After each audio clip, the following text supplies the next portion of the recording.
Fact-checking economic promises. Marketplace Morning Report is supported by Progressive Insurance with Snapshot. Learn more about Snapshot at progressive.com or 1-800-PROGRESSIVE. Snapshot not available in California, North Carolina, or from all agents.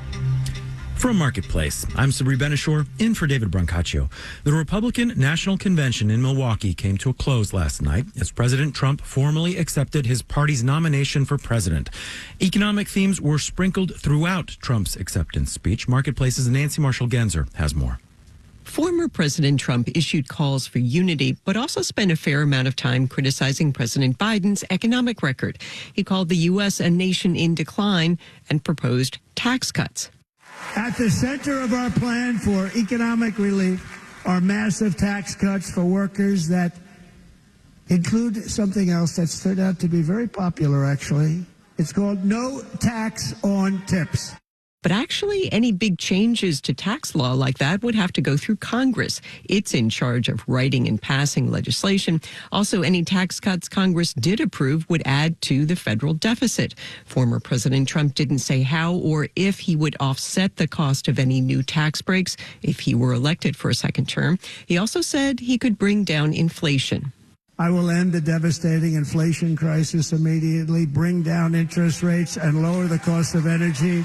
We will drill, baby, drill. Actually, the Federal Reserve is in charge of interest rates. Investors are betting on a Fed rate cut at its September meeting, but Fed Chair Jerome Powell won't give any timeline for cuts. Trump told Bloomberg if he wins the election, he would allow Powell to finish his term as chair, especially, Trump said, quote, if I thought he was doing the right thing. Powell's term is set to end in 2026. I'm Nancy Marshall-Genzer for Marketplace. A widespread tech outage is causing flights to be grounded, some live media broadcasts to shut down, and otherwise disrupting industries from healthcare to banking around the world. The website Down Detector, which tracks user-reported internet outages, recorded outages at Visa, ADT Security, and Amazon, and airlines including American, United, and Delta. Here's the BBC's technology editor, Zoe Kleinman, with the latest. Some people are saying it's the biggest global outage that we've ever seen. I think it's potentially early days to call it that, but it does feel that way, doesn't it? Country after country, service after service, company after company. I think in some way it will probably affect your life at some point today. We are starting to understand a little bit more about what's happened now. It looks like it was an antivirus sort of update that was pushed through by a company called CrowdStrike. There's lots of people reporting that it's reacted very badly, I think it's fair to say, with devices running Microsoft software, which is, of course, loads of them, because millions of people and businesses around the world rely on Microsoft 365 to do their sort of office admin work. So it is looking pretty widespread. And, you know, often with these outages, as soon as you've sort of spotted them, they fix themselves, haven't they? But that is definitely not the case here. We're seeing more and more problems as a sort of dominoes effect still fanning out. And even if the root problem itself is fixed, I think we are definitely looking at a few hours before everything's back to normal.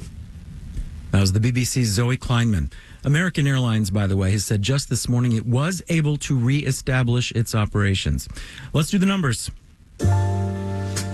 Dow, S&P, and NASDAQ futures are all down in the 1 to 0.2% range, with the Dow futures down 84 points.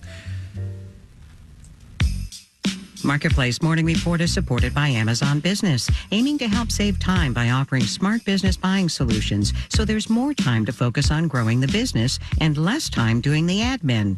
More at amazonbusiness.com. Alongside the Republican convention that ended in Milwaukee last night, there was a parade of endorsements by high-profile, outspoken tech billionaires backing Donald Trump for president. Tesla and social media platform X CEO Elon Musk pledged $45 million a month to a Trump-aligned super PAC. Other supporters include venture capitalist David Sachs, Mark Andreessen, Ben Horowitz, also Peter Thiel, co-founder of PayPal and former boss of Republican vice presidential candidate J.D. Vance. Silicon Valley was not always this outspoken, as Marketplace's Mitchell Hartman reports. The flood of high-tech big names coming out publicly for Trump and the GOP is a sharp departure from Silicon Valley's past political practice. In the 2010s, the industry didn't have a huge presence. They were happy to stay out of politics. Princeton political historian Julian Zelizer says that changed as the sector grew and faced more political pushback from legislators and consumers.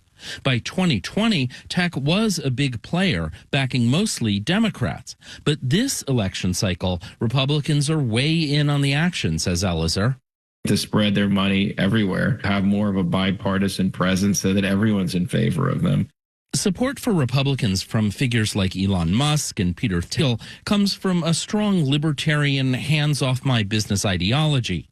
But Zelizer says even CEOs who lean Democratic on social and environmental issues might back Trump for what they think he'll do for their bottom line. Cutting taxes, deregulating for industry, and courting finance.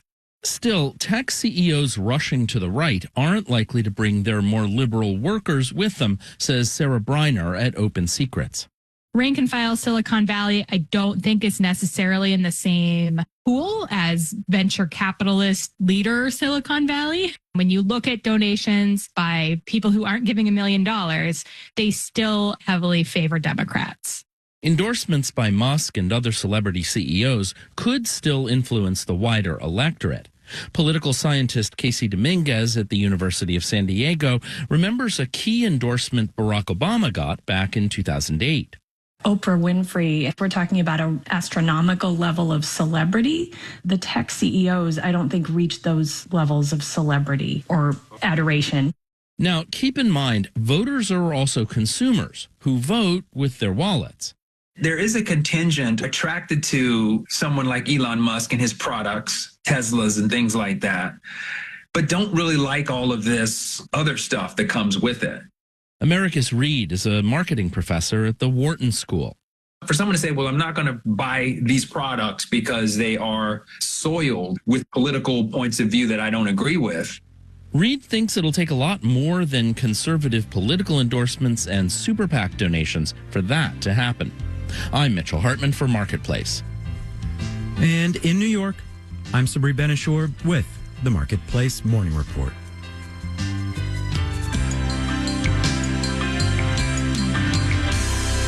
From APM, American Public Media.